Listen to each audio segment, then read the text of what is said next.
To prepare soft and fluffy idlis, we require half kg of idli rice or what we call mutambo. As you can see here folks, my mama is holding a copper cup. So this copper cup is nothing but a measurement device used in the olden times known as sale. So this is the Akbar measurement system which was used for the measurement.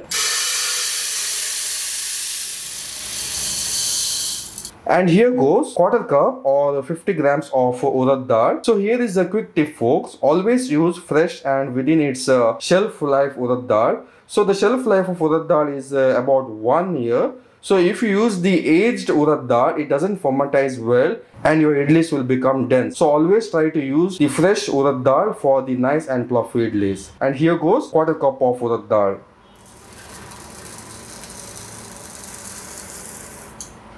And now let's add water and let's soak idli rice and urad dal for about 6 hours. Oh, it's been around 6 hours folks, and I think the idli rice and urad dal has been soaked well in the water. And now before this mixture goes into the grinder to form a batter, we need to give a quick wash to remove any dirt or impurities.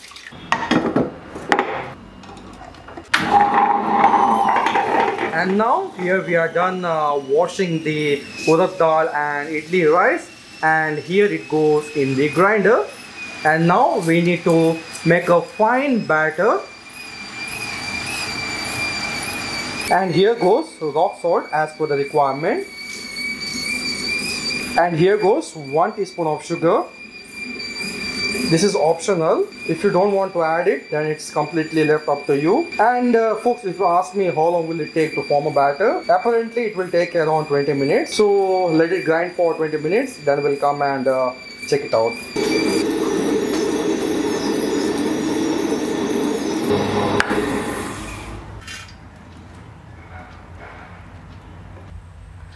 It's been around 20 minutes. As you can see over here, we have the fine batter. And now let's transfer the batter from the grinder into the vessel.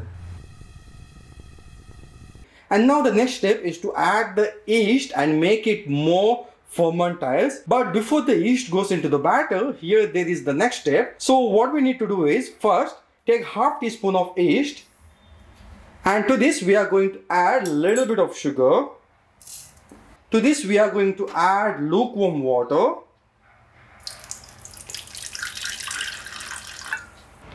And now let's put on the lid and let it soak in lukewarm water for about 3 minutes. When you soak the yeast in lukewarm water, it becomes more active and it fermentizes well. That's why we are soaking the yeast. And now let's add the yeast into the batter.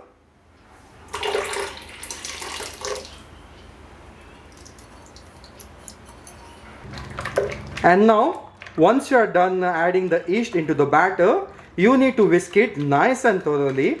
So when you whisk the batter, what happens is the air gets trapped inside the batter, which makes the idlis nice and fluffy. So make sure to whisk it nice and thoroughly.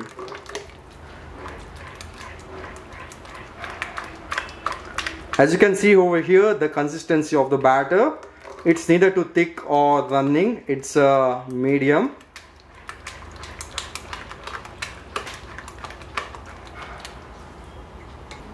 And now folks, let it rest for another 4 hours. What the yeast we have added multiplies the fermentation of the batter, which makes the idlis light and fluffy. And yeah, let it rest for another 4 hours. To prepare Mangalorean chicken curry, there are 2 steps involved. First, we need to prepare the coconut milk, and the next step is to prepare the red masala. So to prepare the coconut milk, we have taken 1 medium-sized coconut and we have finely grated. From this, we have taken around 1 portion, which is equivalent to 1 cup. And this 1 cup of grated coconut goes to the preparation of masala. So let's keep this aside. So in this plate, whatever coconut you find goes to the blender, and we are going to extract milk from this. And this milk goes into the chicken curry.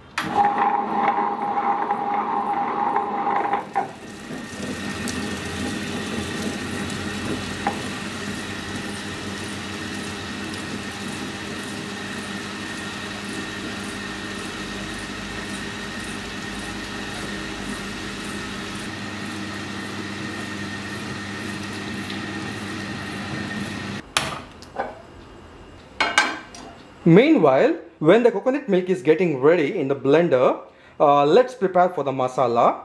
Let's see what are the ingredients required to dry roast. To this, let's add 16 Kashmiri dry red chilies, 5 short dry red chilies, and now let's saute till it gets slight brown and crispier.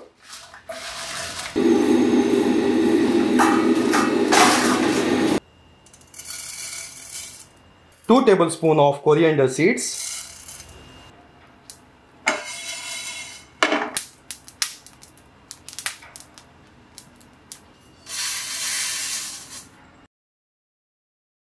and here goes 10 to 12 black peppercorns, quarter teaspoon of mustard seeds, 1 teaspoon of jeera, 1 teaspoon of poppy seeds,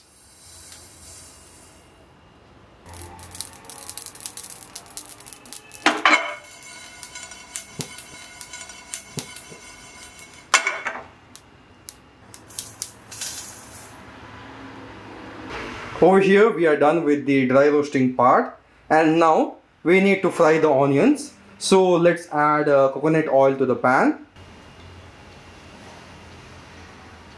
and now let's add the 2 finely sliced onion,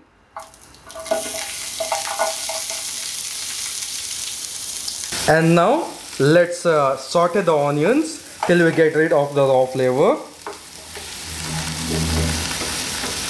And now folks, the onions have turned slight brown, and also we got rid of the raw flavor.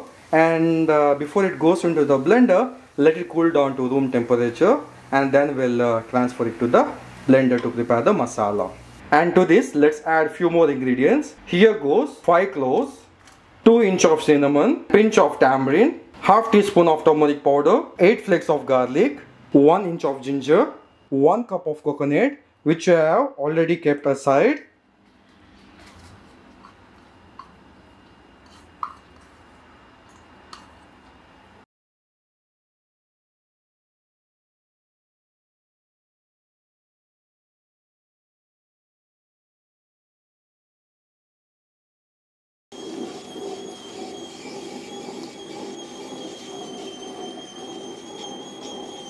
Over here, we have collected all the blended grated coconut in this cloth strainer, and now what we need to do is we need to flush out with the help of the strainer all the coconut milk from the grated coconut. This is the first batch of coconut milk what we got from the blender, and now let's transfer it to the bowl. This is the thick coconut milk, as you can see over here. And to get second batch of coconut milk, we need to add a little bit of water to the grinder. And what the coconut milk we get over here is bit diluted one, and it's not thicker compared to the first batch.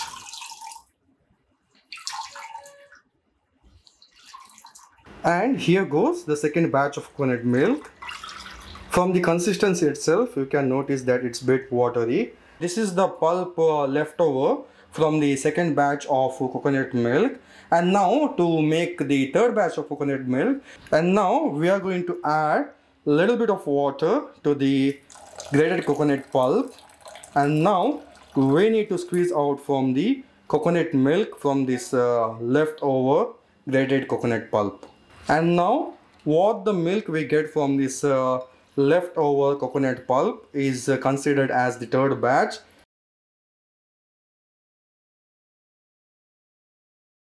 These are the 3 batches of coconut milk which we got from blending the grated coconut.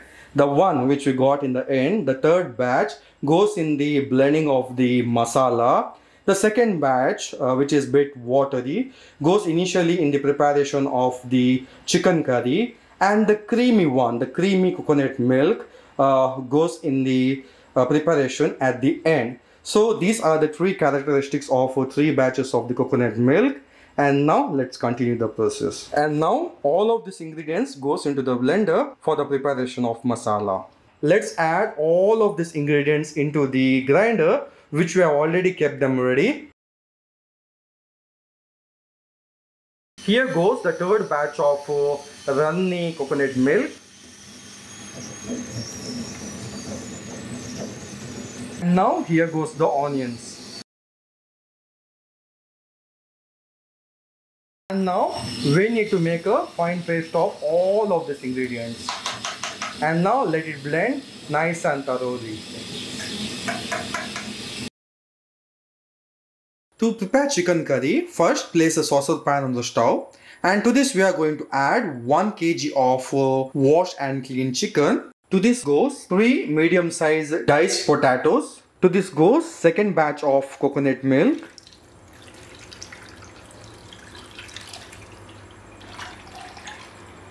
And now here goes rock salt as per the requirement. Let's saute all the ingredients. So over here we have added 1 kg of chicken, 3 medium sized diced potatoes, salt as per the requirement, and then we added second batch of coconut milk. And now we need to saute. And now let the chicken and the potatoes cook in the coconut milk up to 80% for about 10 minutes, and then we'll add the red masala what we have prepared. And now let's put on the lid.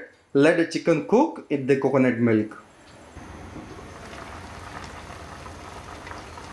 Meanwhile, when the chicken and the potatoes are getting cooked in the coconut milk, keep on sorting in between just to make sure all the ingredients what we have added gets nice and evenly cooked. And now let's add the masala to the chicken. And now let's saute. And yeah folks, this is the consistency you need to achieve for the Mangalorean red chicken curry. And now let's open the lid and let's check. Oh boy, look at this. The gravy has come to a boil nicely. And now let's saute. One quick tip folks, if the gravy doesn't come to a boil properly, you might get the raw smell of the masala, and also what happens is the gravy might get spoiled quickly. So if you want to keep the chicken curry up to 2 to 3 days, and also if you want to get rid of the raw smell of the masala, you need to bring the curry to a boil nice and properly. And now as you can see over here, the oil has started oozing out from the gravy. And now let's add the first batch of creamy coconut milk. When the gravy comes to a boil, let's add the first batch of creamy coconut milk on simmer. So if you add the coconut milk on high flame, then the coconut milk might get curdled. So just be careful. Make sure when you add the coconut milk, the flame should be on lower side. Once you are done adding the coconut milk, let's give a quick stir. And now let's wait till the gravy comes to a boil. Meantime, let's prepare for the tempering. So over here we have placed the kadai, and to this let's add adequate amount of oil, 2 tablespoons of ghee, and now let's add 1 finely sliced onion. And now let's saute the onions till it gets nice brown and crispier. The onions have turned brown and crispier. Let's add 2 sprigs of curry leaves.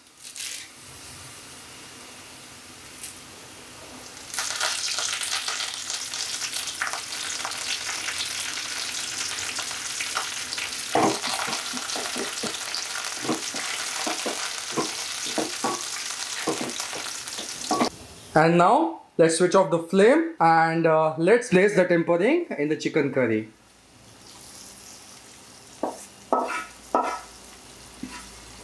And now let's saute. Wow, check it out folks, it looks so heavenly, right?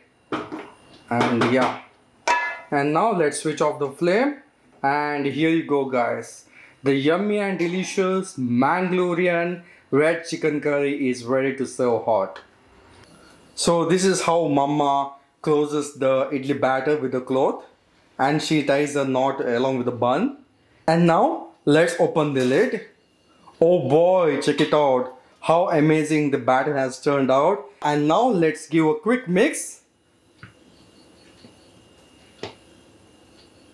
Oh ho ho ho, check this out folks. It has turned out so fluffy. And now let's switch on the gas stove. And let's place the idli steamer on the stove. This is not just the idli steamer. You can steam anything in this. Can you open up that lid, Mama? Yes. So we have added adequate amount of water.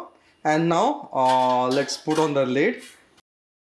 And yeah, so this is our traditional steamer. And now let the water get boiled. And yeah folks, these are the idli cups in which we are going to prepare the idli. And now we are going to apply the oil to these cups so that the idli doesn't stick and it comes off easily.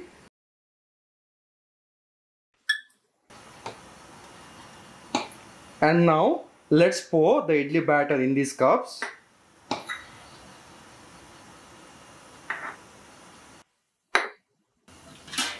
And now let's open the steamer. And let's place these idli cups one by one.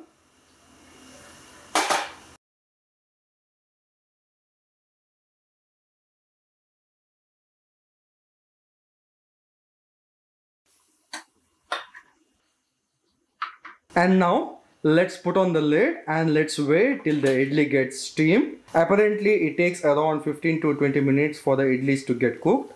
And now let's wait till the idlis get steamed.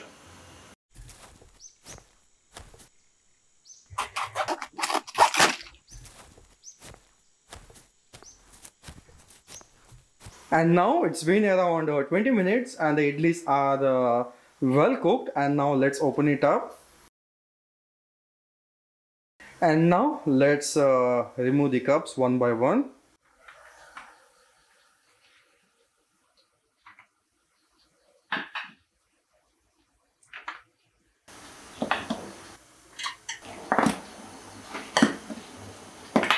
So folks, if you think what my mama has wrapped her hands, this is nothing but this is a wet cloth. This wet cloth will help her to remove the idlis easily. And now this wet cloth goes on the top of the idli cups like this, so that it will help to cool down the idlis quickly. And now let's wait till the idli gets cooled to the room temperature and then let's remove it off. 10 minutes later, and now the idlis have been cooled off. And what you need to do is, with the help of your fingers, slowly pull the idlis around the corner like this. And yeah, and now you need to shake the cup and check it out folks, how easily the idli comes off from the cup. And the idli has turned out so fluffy, it's not dense. This is how you cook the perfect idli, right Mama? Yeah, so soft. Yes, it has turned out very soft. And yeah, you need to follow the same procedure. With the help of your fingers, slowly pull the idlis around the corner like this. And then you need to shake. And check it out. The idli comes off easily from the cup. Wow.